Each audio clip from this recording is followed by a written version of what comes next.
Good morning, ladies and gentlemen. We're so glad that you're here this morning for our annual Relay Survivor Brunch. And it's so good to see so many familiar faces.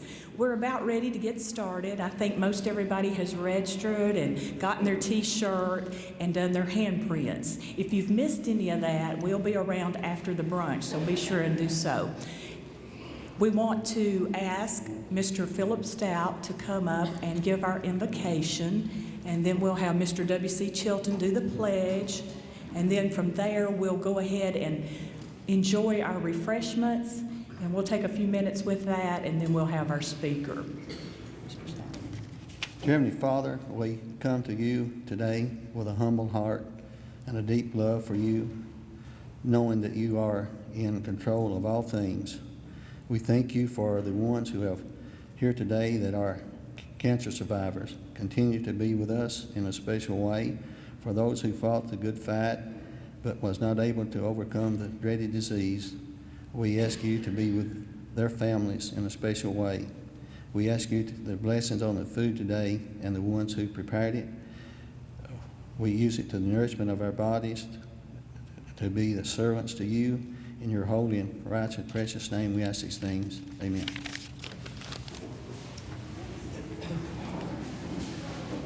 If everyone would stand, please, and place their hand over the heart and repeat, pledge allegiance. I pledge allegiance to the flag of the United States of America and to the republic for which it stands, one nation, under God, indivisible, with liberty and justice for all.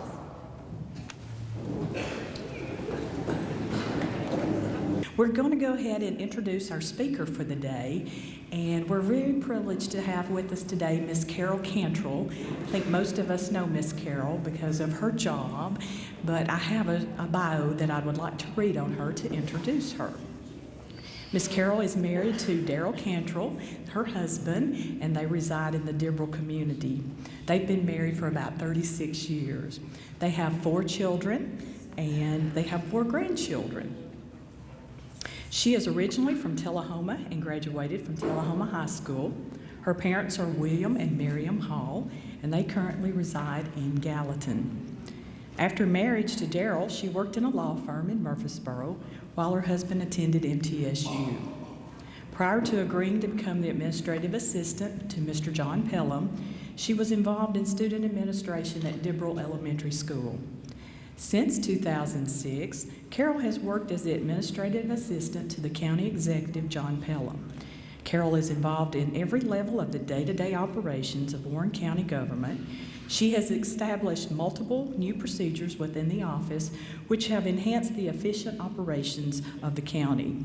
Her professionalism is of the highest standard, and she is able to communicate with individuals regardless of their needs in a personal and loving way. She also has the ability to interact with state and federal officials at the highest levels. The county bicentennial celebration in 2007 and 2008 was in large part successful due to Carol's tremendous organizational skills. In 2010, she received the Chamber of Commerce Administrative Professional of the Year, and she was the first recipient of that award. As much as Carol loves her job, it is obvious that her love of God and family always comes first. Her husband, Daryl, is an ordained minister, and Carol has supported him in every aspect of his ministry for 35 years. As an accomplished pianist, and because of her tremendous talent, Carol also ministers through her music to multiple congregations. And as Carol accomplishes all these things, if she had her way, no one would ever know. So, would you please help me welcome Miss Carol Cantrell this morning?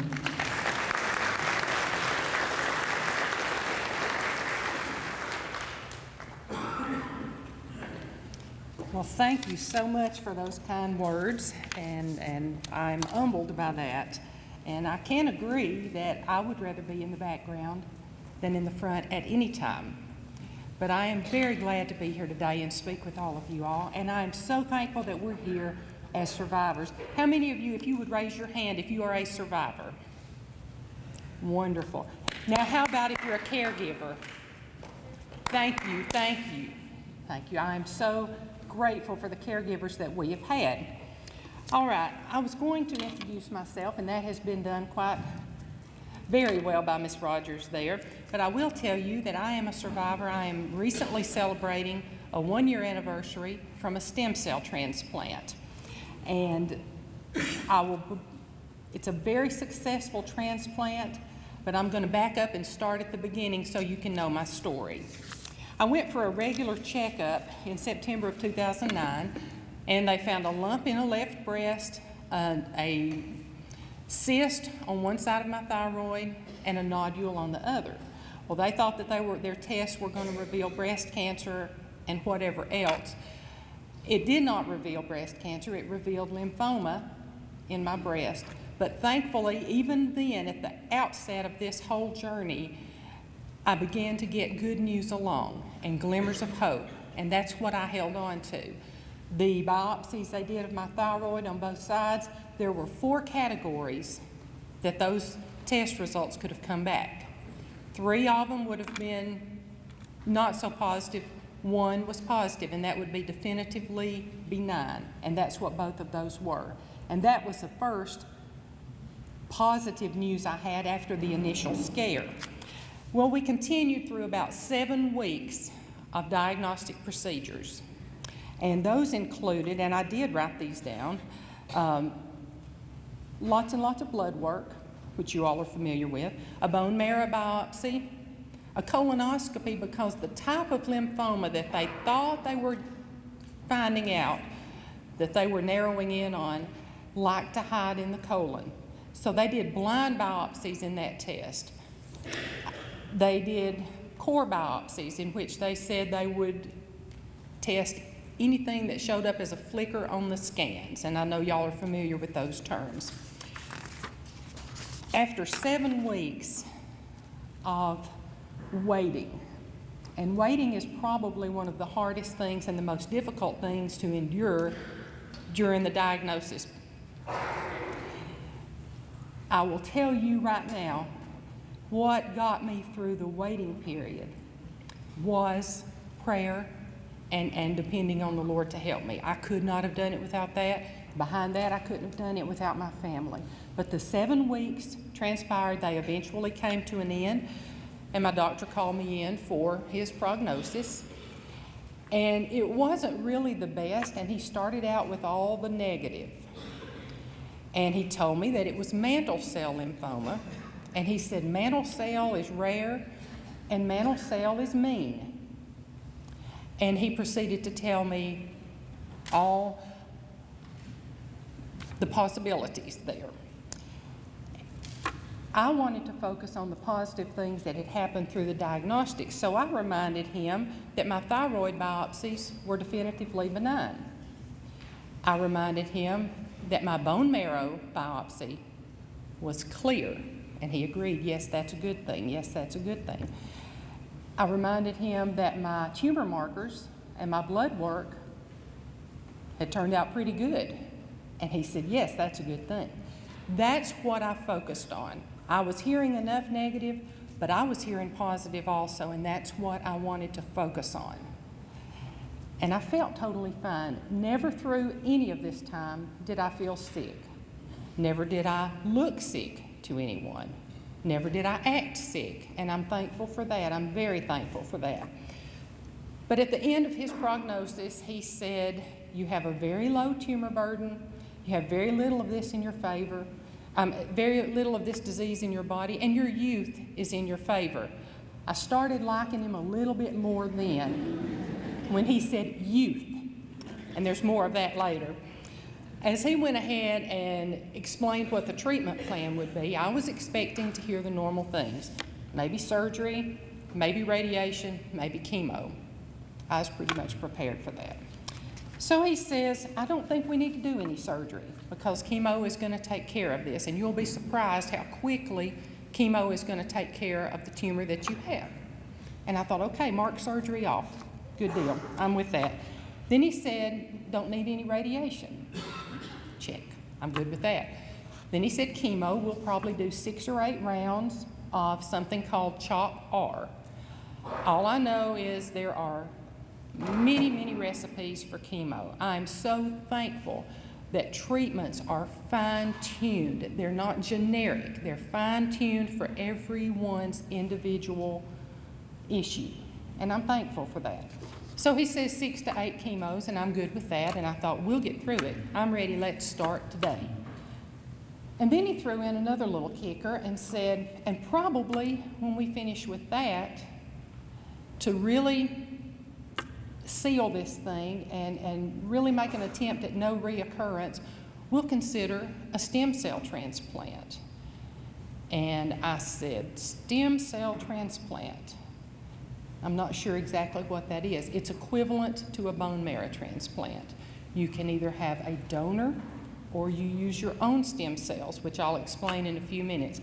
That was too much for me to absorb at that moment. All I could focus on were the chemos and getting through that. So I knew that I would continue to need the support of my family and my friends and my church family. So I called all of my children together. Cindy mentioned a while ago that I have 4 children, that we have 4 children. Well, since 2006, all of those, in a matter of just a few years, all 4 have gotten married. So I can officially say I now have 8 children. She mentioned that I have 4 grandchildren.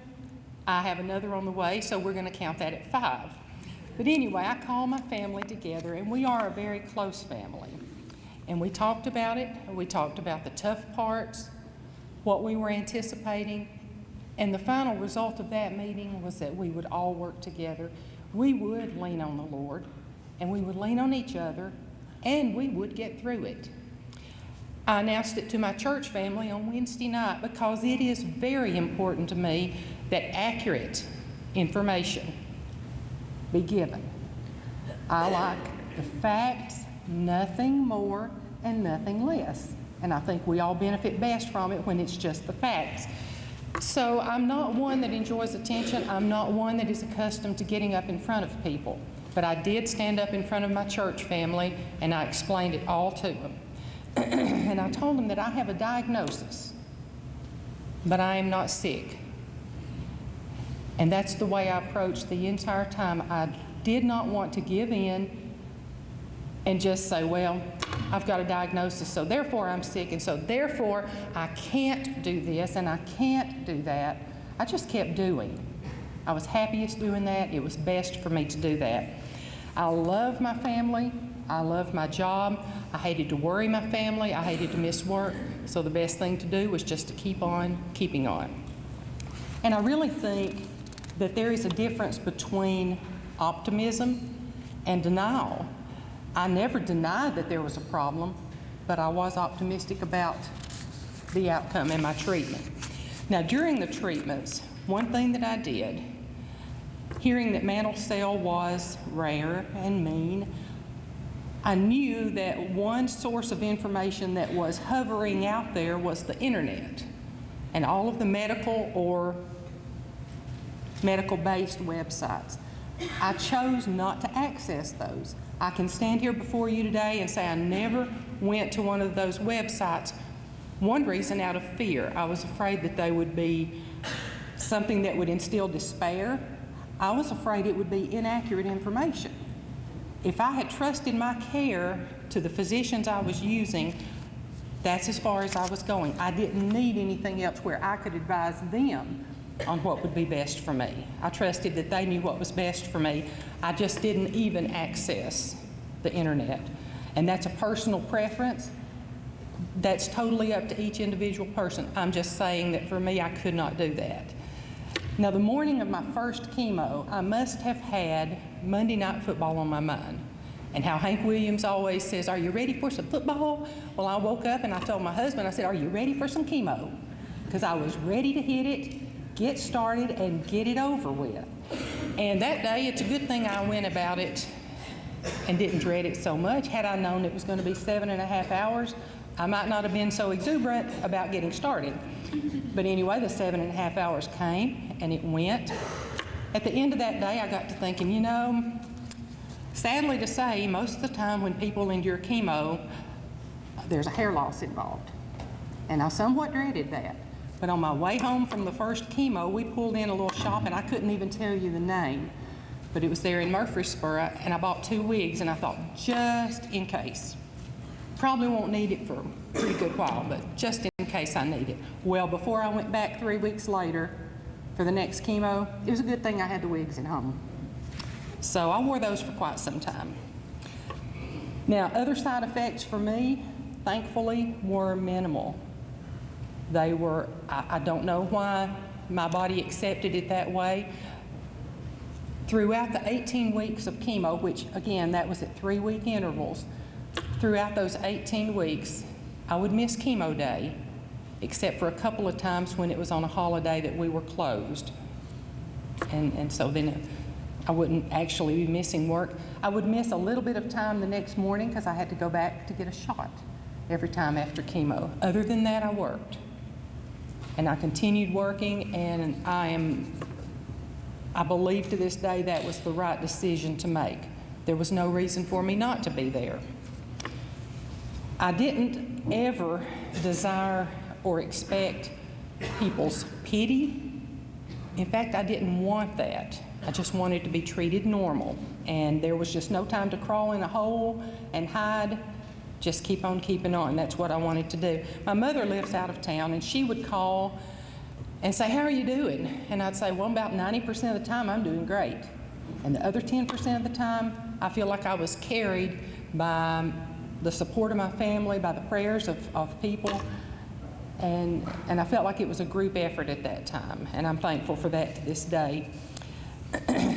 I was a little bit surprised at some of the reactions from people about my decision to continue working. I think the general concept of people when they hear someone's going to go through chemo or someone's going to have treatments or whatever is to expect them to not feel well and to kind of resign from what they're doing. But that just, again, I would encourage anybody, and I know I'm looking at a group of survivors, but as you reach out into the community and into your family and speak to others who are dealing with this, encourage them to keep on keeping on. Keep things as normal as possible. They'll be happier, they will feel better, and they will do better, I believe. One thing that I would think of frequently when I would be leaving for work, and of course when you have cancer of any type, it's on your mind frequently. There's no way of getting it off of your mind. But I'd wake up in the morning and I would evaluate myself and say, you know, I feel good. I'm going through this, I've got this appointment, I've got that appointment, but I feel well. So I would just decide to myself that there was a chance I might be dying in a car wreck that day. But I was not going to die of cancer that day. Then I would get in my car and I would buckle up tightly and I would head to work and I'd have a normal day. Now, once the treatments were completed, I began to hear a little bit more about this transplant. That was a major decision for me. In my mind, I had had successful treatments. My tumor was gone. My blood work was still good. Everything was good. And I thought, why in the world would I choose to go through with something like this, with a stem cell transplant or bone marrow transplant? They do use these interchangeably. I had 2 options that my doctor recommended. One would be if the bone marrow of a sibling was a match, and that would be called an allogeneic transplant. I have one sister. She had had blood work done about midway through my treatments, and I had never gotten results. I had never heard whether or not she was a match. Well, I worried and worried, and really, I prayed a lot about that decision. I couldn't get any peace at all about having that type of transplant and putting my sister at minimal risk, but still using her in this process. And I prayed so hard for an answer, and it just would not come. And then one day I get an email from the doctor's office. Because of a glitch, they had meant to tell me months before that Cindy was not a match for me, that my sister was not a match, but that had just fallen through the cracks. That didn't bother me a bit because there was my answer just presented to me. No allogeneic. So that meant I could use my own stem cells, which was a very involved process. I still had to labor over that decision, but I could not get anything to base a no answer on. I made that decision personally, myself, without basing it actually even on the advice of the doctor or my family or anything else. I had to be okay with it, and I became okay with it, and so I agreed to do that. Again, here comes the doctor in after I had made my decision, but he was explaining the need and the technicalities of it and everything, and he said I was a really good candidate for a stem cell transplant because of how quickly my body responded to chemo, how well it tolerated the chemo, and my young age.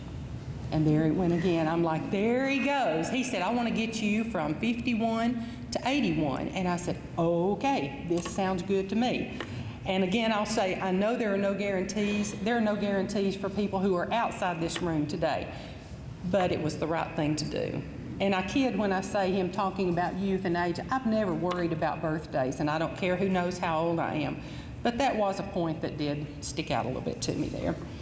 So I prepared for the transplant. It involved a lot of testing again. It involved something called chemomobilization, which was another round of chemo, a different recipe and strength. Then it required 10 days of a Neupogen shot, which had to be administered in Nashville. That was to force my bone marrow to kick out brand new baby stem cells. And at the end of that 10-day period, they would harvest the stem cells. That I can describe as being similar to dialysis. It's simply during a process, totally painless, but it circulates throughout the course of the day. It circulates all of your blood outside of your body.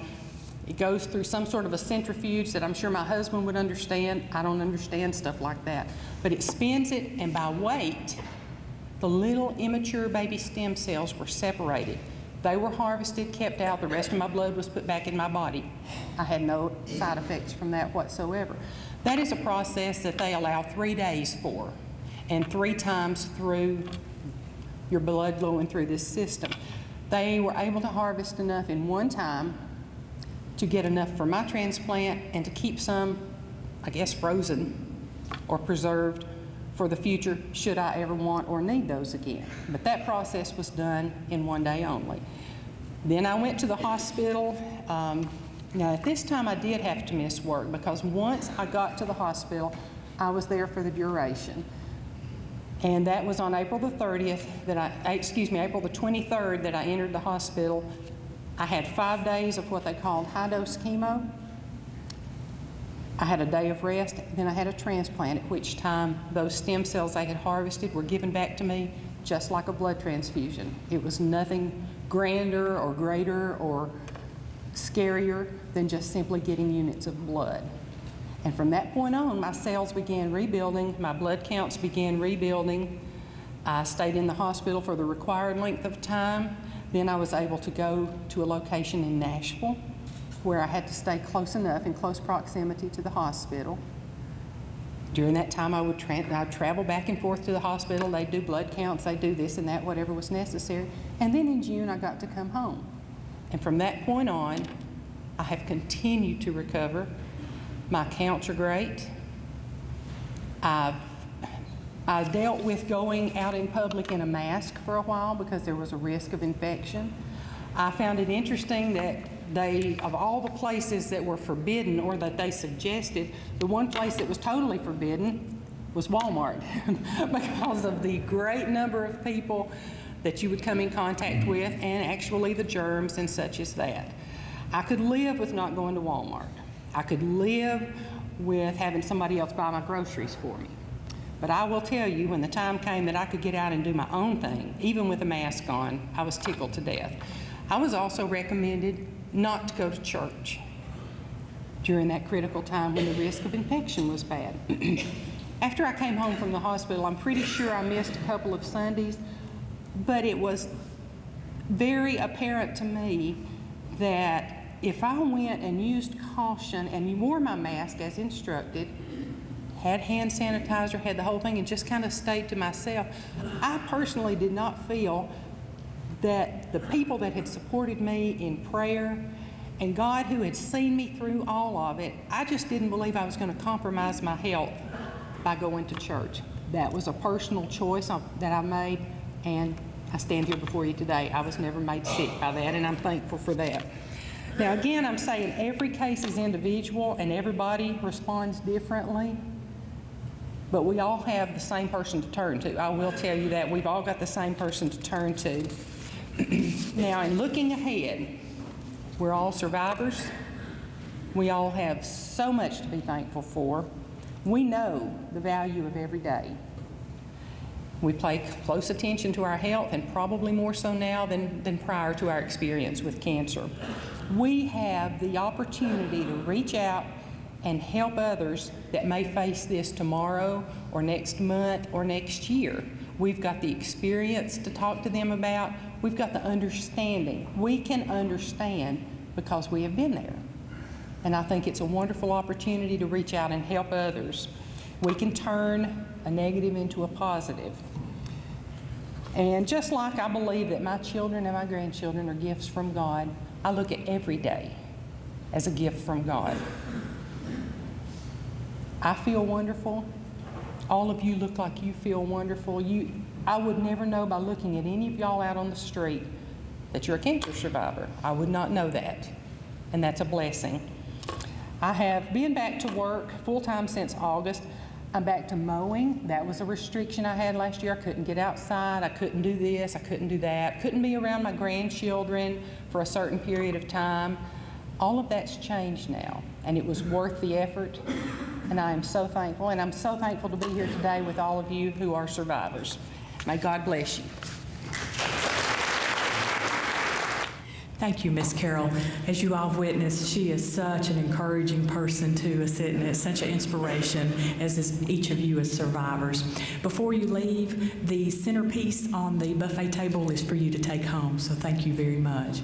Next, we're going to have Marlene DeLong. Marlene is sort of our cheerleader behind the committee, and we couldn't do things without her. She's our American Cancer representative for our region and our area, and we just enjoy working with her, and she's going to do our survivor recognition part at this point in time. Good morning, and let me say thanks to each and every one of you for coming out to join us this morning. I get the honor and privilege of doing this every year, so I am truly honored to be here today. And I think the way we usually do this is we will start, if you've been a cancer survivor for 1 year or less, if you could please stand up and be recognized.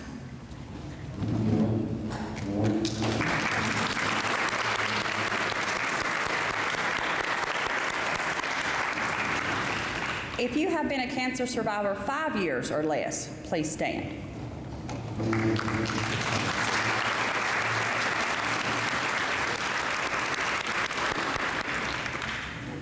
$10 years or less.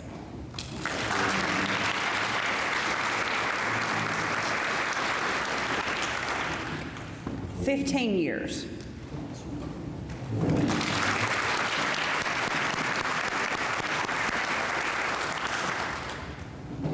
Cancer survivor for 20 years. 20 years.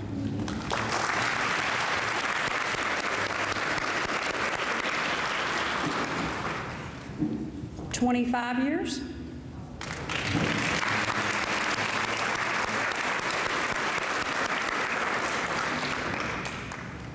Okay, and let me just say something, folks, because like I said, I've been doing this for a few years, and there's always a little lady that sits right here at this first seat, and I don't see Miss Powers here. She's Miss Powers. Oh, okay. You're in the wrong seat.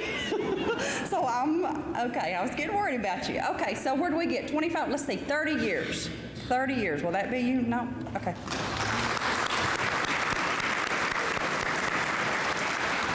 35 years.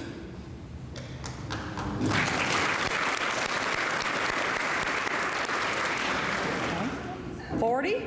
Are we getting close, Ms. Powers? 40? 40 years, anyone? Okay, 45. There she is. There she is.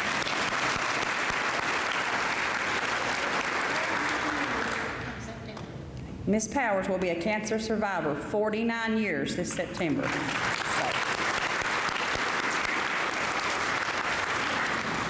Real quick before I close, I just want to say a lot of times, you know, people wonder what all benefits and stuff besides the research dollars and stuff that Relay money funds and where all it goes. And we have the Hope Lodge in Nashville, which last year, Marlene, am I right, 192 nights? 192 nights were spent at the Hope Lodge in Nashville free of charge by people going through cancer treatments. And that's provided by the money that's going to be raised through this Relay for Life process. It's funded by the American Cancer Society. Nashville is lucky to have one. That's one place where this money goes. Another place is the Look Good, Feel Better program, which is probably one of the better kept secrets that we have right now. And Melody Hillis came on board helping us with it. There's, 6 or 7 hairdressers, cosmetologists, whatever the proper word is, I'm going to be wrong. But she's got a table set up back there. We have these quarterly here in McMinnville at Tennessee Oncology. They are free of charge. If you are going through treatment or are a year or so or less out of treatment, then these are free to you. All you have to do is sign up and go. There is no pressure. These ladies will work with you. They will help you with makeup suggestions, how to care for your nails, how to care for your hair.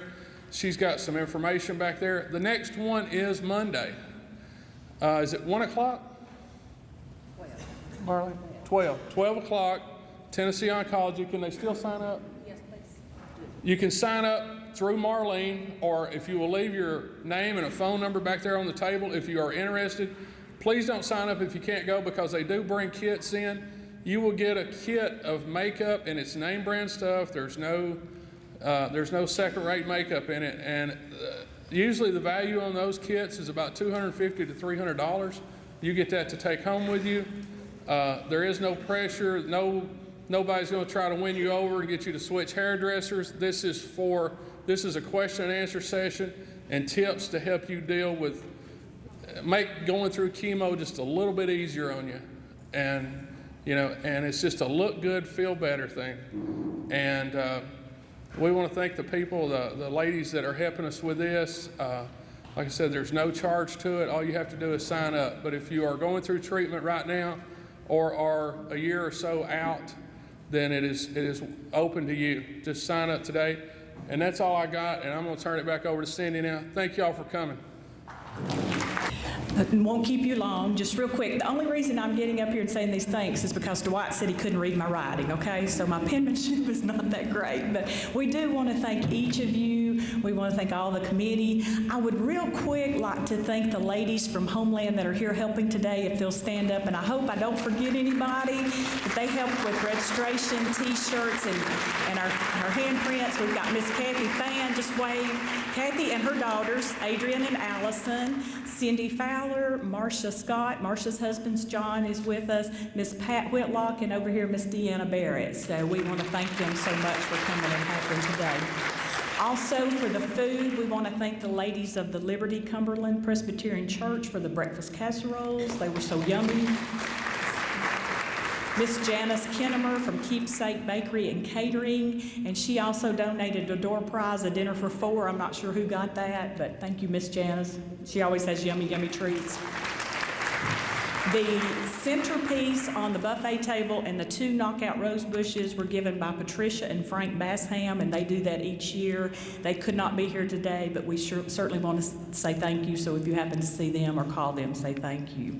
Miss Tammy Vincent in the back again with BLTV. This again will be on Channel 6, as it has been in the past years. She's so gracious to come each year and video for us, and her young daughter, Miss Callista. Thank you. And of course, we want to thank Miss Carol Cantrell and her husband, our speakers, so much. It was so inspirational. Thank you again. Wilma Jean's made a door prize, and I'm not sure who got that, so we want to thank Wilma Jean's restaurant. Randall and Sharon Walker, and Miss Sharon's on our committee. She donated some jellies. I got my glasses off. Where'd she go to? Oh, she's moved on me. Thank you, dear. And Randall Walker Farms, we thank them each year, and they also help get the rose bushes here. Security Federal gave us a gift basket, Security Federal Bank, and Miss Tenera.